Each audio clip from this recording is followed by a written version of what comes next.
Pinakabagong all-in-one camera vlog drone, si DJI Flip. Wow. Ayan, so bakit siya tinawag na Flip? Kasi po yung kanyang body or yung propeller guard is na tutupi na po siya. So mas portable na siyang gamitin. Ay, so parang naging wheelchair. Parang wheelchair, no? Ayan, diskarte. Yun din yung first impression ko dyan sa rin. Parang wheelchair. Ganda sa kanya, no? Para din siyang Mio na meron pa rin siyang follow mode. So, ipapakita po Ayan, natin. sample, ma'am. May Para mga makita quick shot nila. po siya dito. Ayan, so. Ayan.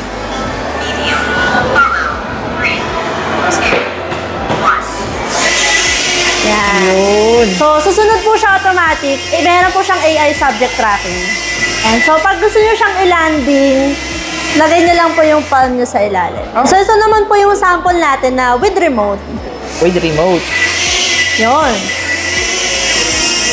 Pero ma'am, ilang kilometers yan? Nilayo? Actually, mas malayo po siya. Hanggang 13 kilometers yung kaya niya.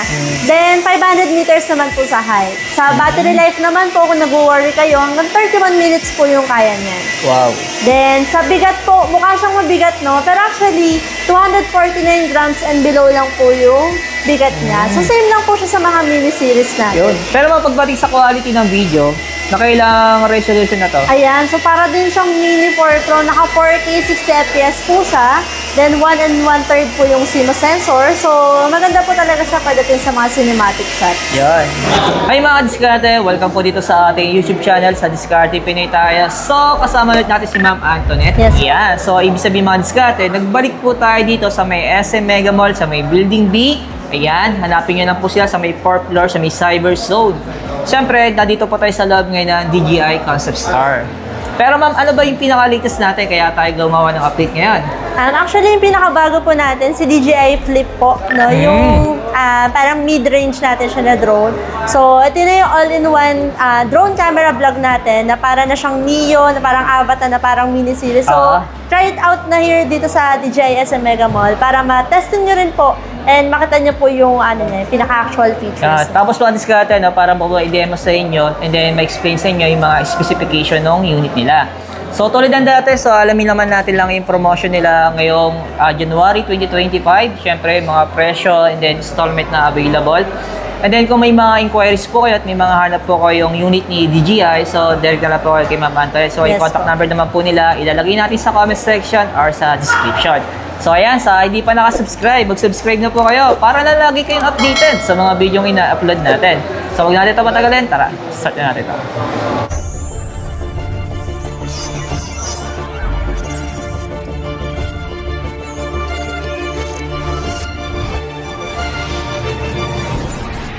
Hi sir! So, meron na po tayong pinakabagong all-in-one camera vlog drone, si DJI Flip. Wow. Ayan, so bakit siya tinawag na Flip? Kasi po yung kanyang body or yung propeller guard is na tutupi na po siya. So, mas portable na siyang gamitin. Ay, so parang naging wheelchair. Parang wheelchair, no? Ayan, diskarte. Yun din yung first impression ko dyan sa rin. Parang wheelchair. Pero ano may pinaka-special features na meron dito, ma'am? Actually, kung kayo po ay meron ng drone, like for example, meron na po kayong Neo or Avatar or mini-series. So actually kasi si Flip, all-in-one na po siya. Meaning po, yung nagagawa po ni Neo, ni Avatar, and ni mini-series, nasa kanya na rin po. So kaya na rin niya i-perform yun, no? So like yung meron na tayong AI subject tracking sa kanya. So katulad kay Neo, meron siyang follow. So, kaya niya mag-follow sa subject without controlling po. Pwede siyang gamitin through phone or stand-alone and pwede rin siyang sa remote. Sa remote naman natin, may option tayo na with screen and without screen. Meron na rin tayong combo option. Then, aside from that, pwede po natin siyang gamitin indoor and outdoor since meron po siyang full propeller guard. So, ayan. Covered naman na yan. Very safe na siyang gamitin. And at the same time, hindi lang siya short range, kaya na rin niya ng long range, katulad din ni Avatar at ni mini series.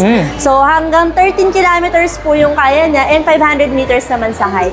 Sa wind resistance naman po, so maganda sa kanya, pwede nyo siyang gamitin recommendable na siyang gamitin sa mga iba't ibang lugar or environment like sa beach, sa bundok, or kahit sa city pwede siya. Kasi di ba kalimitan kahinaan ng drone yung hangin eh. Yes po. Tsaka kay Neo, yun yung medyo downside niya. So ngayon, medyo similar yung itsura nila ni Neo, but better specs po siya. And at the same time, yung camera po niya is naka 1 1/3 CMOS sensor, 4K na po yung resolution, 60 FPS. So yung camera performance ni Mini 4 is talaga naman mako-compare natin na halos same talaga siya. Yun, Pero so, mami, nagtatanong sa atin eh, kasi kalimitan kasi hindi mga pamilyar sa drone. Pag bagay-babagay, bibit-bitin lang sa airport yan. So, kailangan pa ba ng permit yan? Actually, sir, yung mga ganitong unit po, kasi below 249 grams po siya. Ayan. So, pasok pa rin naman po siya sa standard. Ang gagawin lang po natin is via hand carry lang po. Huwag natin siyang i-check-in. So, pwede naman po siya. Meron lang tayong mga countries na restricted talaga yung drone, but most likely, pwede naman po talaga. Kasi yung mga tinatawag nating permit, sabi mo, magpapalipad ka ng drone, depende yun sa lugar. Yes po, depende sa kung lugar. mahigpit sila, no? Tama po. May mga lugar naman po na hindi nagre-require ng permit, but kung kailangan po, kuha lang po kayo ng permit po dun sa lugar na pupuntahan nyo. Then, i-allow naman po nila kayo mag-fly. Yan. Tapos pinagsabi sa akin eh, pag bagay dadalhin na ito sa airport, tatanggalin lang yung battery. Tama po. Yan. Tatanggalin natin yung para gumaan. Opo. para hindi rin siya ma-detect. Yan. Kasi nagkakos siya ng explosion. Yan. Pero ma'am, impression natin dito ngayon. Ayan, so sa price naman ng DJI Flip natin, meron tayong 3 option. So for the standard with remote without screen, 22,890 po yung price niya. So isang battery po yung kasama, then meron din tayong option sa standard na with screen, yung remote, 32,890 naman po. Then, for the combo, para sa mga gusto ng longer time, pagka magta-travel sila, mas mahabang gamitan, pwede po siya, 40,890 naman yung price. Yung presyo natin dyan. Complete na po yun. Tapos, pag inabil nila for installment, pwede po siya via credit card, up to 6 months, 0 interest. Any major credit card po except lang sa RCBC, no? So, hindi siya kasali. Then, pwede rin siyang up to 6 months po, 0 interest. Pwede rin 3 months or straight. Then, meron na rin tayong home credit. So, nagbalik na po. Nagbalik na po yung home credit namin. Ang tagal po niyang nawala, alas 6 months. But now, meron naman po. As long as meron po kayong offer, pwede po kayo mag-apply dito. And pagka good payer po, ma-approve po agad. Naalala ko ma'am may nagtatanong din sa atin, saan daw yung pinaka-service center ni DJI? Ayun. So, yung service center po natin kay DJI is sa Chino Roses, Makati po. No? Actually, dun sa resibo naman namin, nilalagay naman po namin nilalagay niyo doon? Yung address and contact number. Kasi may nagtatanong sa akin, parang may papagawa yata siya nasira sa DJI niya yan. So, yung diskarte, lalagay ko na lang po yung pinaka-location Lagay na lang po natin yung details. sa description. Ayan, so yung isa sa mga pinakabago nating drone dito, si Air 3S po. Yan, isa sa mga bestseller namin to ngayon kasi yung feature po niya, pwede po natin siyang gamitin day and night. So meron siyang obstacle avoidance na gumagana po even during nighttime. And pagdating sa camera po niya, naka 1-inch CMOS sensor na po. So, sa low light po talaga, ito yung pinaka nire-recommend namin na gamitin po ng mga client na naghahanap po ng magandang shots during nighttime. Wow. So, si Air 3S po yung isa sa pinaka bestseller po natin ngayon. Pero ma'am, yung presyo ngayon? Ayan yung price po niya, 57,990 po for the standard. Then sa combo, may dalawa tayong option, 72,490 para dun sa remote without screen. Pero complete package naman na po yan. Then dun sa remote naman with screen, 82,490 naman po yung price. Ayan, so isa si Air 3S sa pinakasulit and high-end po namin ngayon dito. Ito yung sample ng remote. Ayan po yung remote. Halos magkakapareho lang yung mga remote yes, niyo. Yes po, opo. Pareho lang siya. So, compatible siya dito.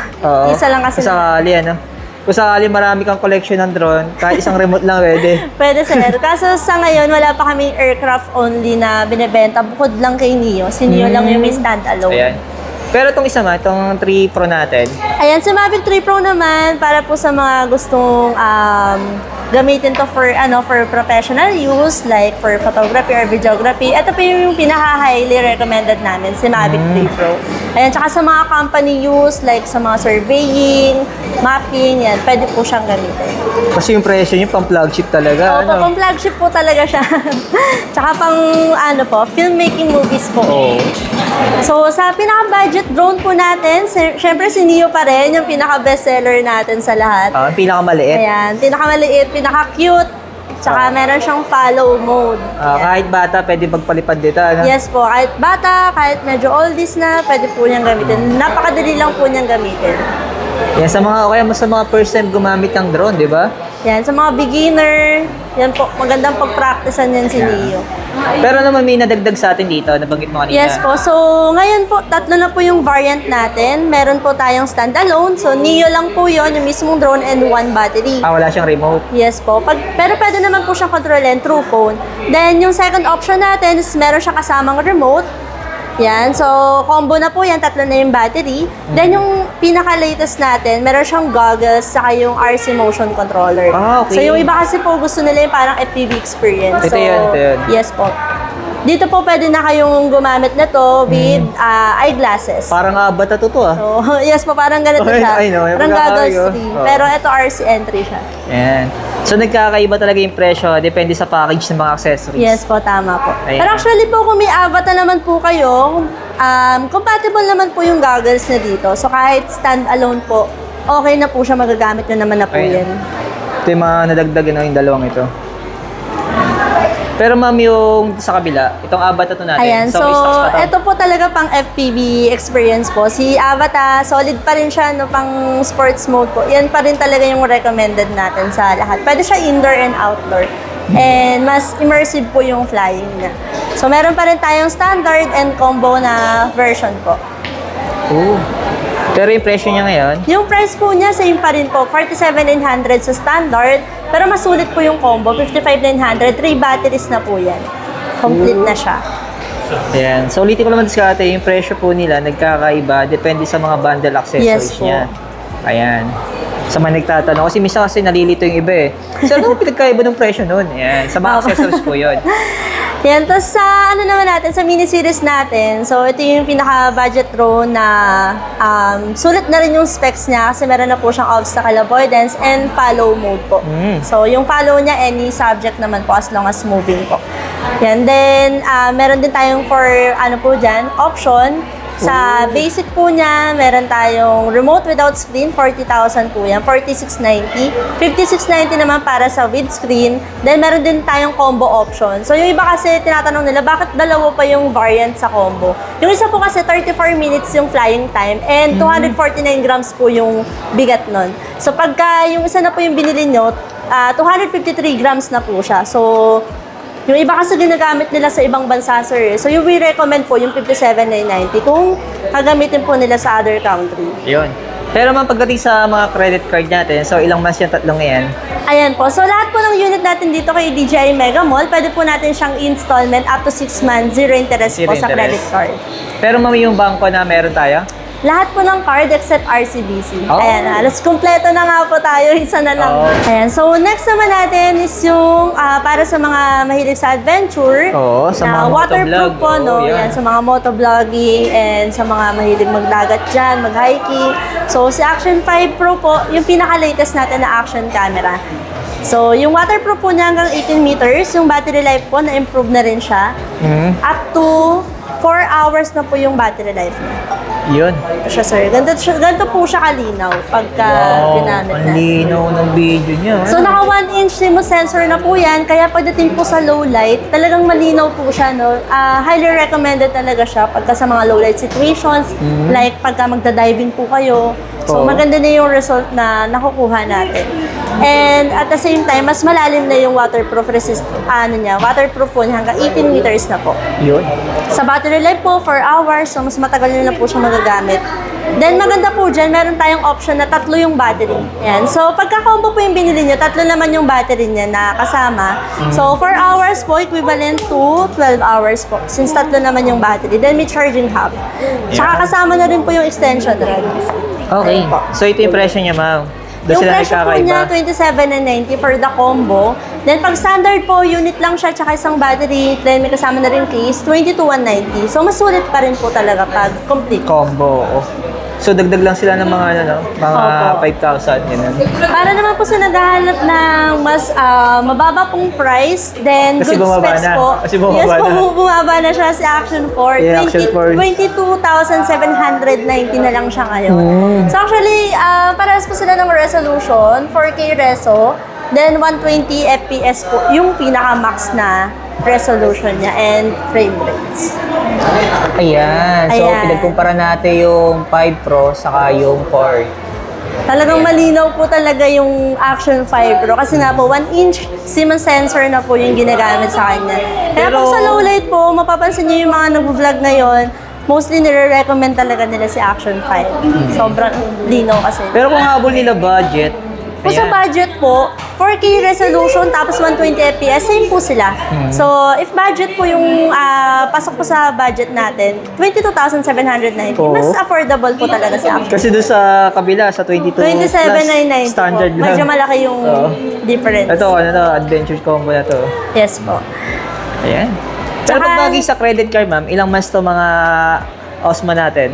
Parehas lang din po sir hanggang 6 months zero interest po. Tapos pwede rin po siya sa GCash or GGives, GCredit po. Kasi yung iba po nagtatanong din sa amin kung pwede daw ba yung other payments. So allowed din naman po yan. Pati SPay later, lahat po pwede na yan. Yo. Try nyo na lang po dito Yan, sa sir. store. Yung pinakabago nating mic ngayon na nagtutrending, no? Kasi sobrang mura po niya and very compact po siyang gamitin. Ayan. Tinanggal natin yung windscreen, ganito lang siya kaliit. Tapos ganito siya. Actually, yun yung gamit ko eh. Actually, ano pa yung gamit niya? Ayan. Sobrang Ayan. liit lang niya talaga. Pero alam mo yung diskarte, hindi po yung sponsor ni DJI yan ha, yung mic natin. Opo. Pinili ko po yan Dito dito. po bumili si Oo, Sir. dito ako bumili ha. Baka po Loyal sabihin po ninyo, siya sa sponsor, amin. di ba? Ito yung testigo ha, tol, bumili ako dito, di ba? No, December 25. Yan. Yes, very loyal si Sir sa amin. Ayan. Binili So, ko po yung mic, diskarte. Kasi actually maganda nga siya, ito yung gamit naming mic ngayon. So, Pero ito, mami, yung presyo niya sa nga ulit, kasi yung binili ko, 8,000 ayan. so yung actually po yung price po niya, half po ng price ni Mic 2, 82999 po. Bali, dalawang mic na po yan, meron na rin receiver para pwede nyo po siyang gamitin sa phone or other device na hindi DJI. Oo. Then, meron na rin siyang charging case, so pwede nyo siyang i-charge dito ng 3.5 times. Pero actually, yung battery life nito, 10 hours po yan each eh. Kasi pag ginagamit ko to, nakakailang video ako, hindi pa siya lobat. Yes po, matagal. Tapos Solid siya. mag-charge pa siya ulit dito. So, lagi siyang mapo-full hanggang ma-reach niya yung ano. Ito yung gamit yung madiskarte. Yung Ito yung gamit pinaka-solid. yung mamasuot niya yun. DJI. Madali siyang gamitin. Saka pag bagay kakabit mo siya sa damit, magnet lang. Yes po. Pwede rin di-clip. Ito natin, 19,000 po yung full package niya. Kaya lang sa ngayon po, wala na po tayong makikitang stocks na nito sa nagkakaubusan market. na. Opo. Simula po nung lumabas si Mike Mini, Oo. siya na po yung continuous Siya na na yung pumalit. stocks. Siya na po yung pumalit. Pero I think magkakaroon Ito yung laging nauubos sa inyo man, Yes Yung po. Osmo Pocket So, 3. ito yung lagi po kami nababash dito. Oh. Kasi No. daw lagi kayo walang stock. Yes po, lagi daw po kami walang stock. Akala po nila, tinataguan namin sila ng stocks. So actually po kasi, si Pocket 3 is number 1 in demand po siya pagdating sa camera vlogging po. Oo. No, kaya, tiyaga lang po tayo, no? Pwede po kayo magpa-waitlist sa page namin sa DJI Authorized Store, SM Mega Mall. Then, message lang po kayo doon para masama po namin kayo sa waitlist. Medyo mahaba-habang paghihintay nga lang po talaga. No, kasi medyo mahadami po talagang nagpapa-waitlisting. Oo. Pero sa ngayon kasi alam ko may stocks kaya, no? Sa ngayon po, wala na rin po. Naubos na rin. Naubos na rin? Kanina may Opo. bumili. Opo, yun na po yung pinaka-last stocks Nasa namin. stock ninyo, ayan, By diskarte. reservation. Pero yung po bumili kasi. sa kanila, rin influencer din yun, Opo. sa TikTok. Nakikita ko sa TikTok yung Bali sinawa si kanina. ma'am nag-message po sa page namin. So, mas better po talaga. Magpa-waitlist po kayo. Okay, para masali po magpapa-reserve kayo. gano'n. Opo. Para pagpunta nila, kukunin na lang yung unit. Tama po. diskarte. Naghahanap po ng budget drone, tapos kaya niya yung mga long range. Meron po tayong available na Mini 3. Ayan, so May may stocks pa rin kayo dito. Opo, meron pa rin naman po. Pero mabilis na po siyang maubos ngayon kasi naka-promo price na po siya. So yung combo po natin, 32,990 yan. Then yung remote without screen na standard natin is 18,990. Pagka naman po may screen, 25,590. So ito po Oh. yung sample. Yan. So, si Mini 3 po kasi hanggang 6 kilometers po yung kaya niya, then 500 meters sa height. 38 minutes yung flying time. So, yung iba po kasi ang target lang nila is more on pang beginner, pang practice. Pero yung long range, kaya niya sa iba't ibang environment, like sa mga sa dagat, sa bundok, kayang paliparin sa ganon. So, yan po yung pinaka-fit po Budget. para sa kanila. Tsaka budget drone talaga. Same din po kay Mini 4K. Wow, meron pa kayo nito. Yes po, yan po yung isa sa mga bago namin. Pumalit po kay Mini 2 SE. Oh. So, parang same na same lang po talaga siya kay Mini 2 SE. Pero 4K na po yung resolution niya. Parehas po sila ni Mini 3. Pero ito po kasi ang orientation ng camera niya is always landscape nga lang. Oh, okay. May vertical shooting po kasi si Mini 3. Yung portrait po, pang reels, pang TikTok. Pero kung pang practice lang naman po, why not? Okay na okay po yan si Mini 4K. Yan. So, ayan mga diskarte, maraming salamat kay Mama Antoinette. Ayan. Thank you, sir. So, ma'am, invite mo naman sila sa location ulit natin. Hi po. So, dito po sa DJI SM Mega Mall. Punta po kayo dito sa may Building B, 4th floor Cyber Zone. Katabi po namin si Samsung Concept. Ayan. So, madali lang naman siyang hanapin. Then, hanapin niyo lang din si Digital Walker. Katapat po namin sila. Kasi meron silang bagong ngayon na drone. Ayan, no? Kitang-kita mo. Opo, meron po kami bagong drone, si DJI Flip. So, kung gusto niyo po siyang ma-experience and makita yung actual na unit, pwede naman po dito i-try and i-demo po sa inyo. Kasi actually mga diskarte, pag pumunta naman po kayo dito, alam mo kung bayad pag mag-inquire kayo. Tama po. Wala pong bayad yung tutorial. Opo, yung iba po kasi sinasabi nila, hindi daw po sila marunong magpalipad. Nag-worry po sila na baka pag bumili sila, hindi sila makapagpalipad. So actually po, pwede po namin kayong turuan kahit hindi pa po kayo bibili. No, pwede naman po yan. Para matry nyo po muna, ma-feel nyo yung unit kung okay ba siya sa inyo.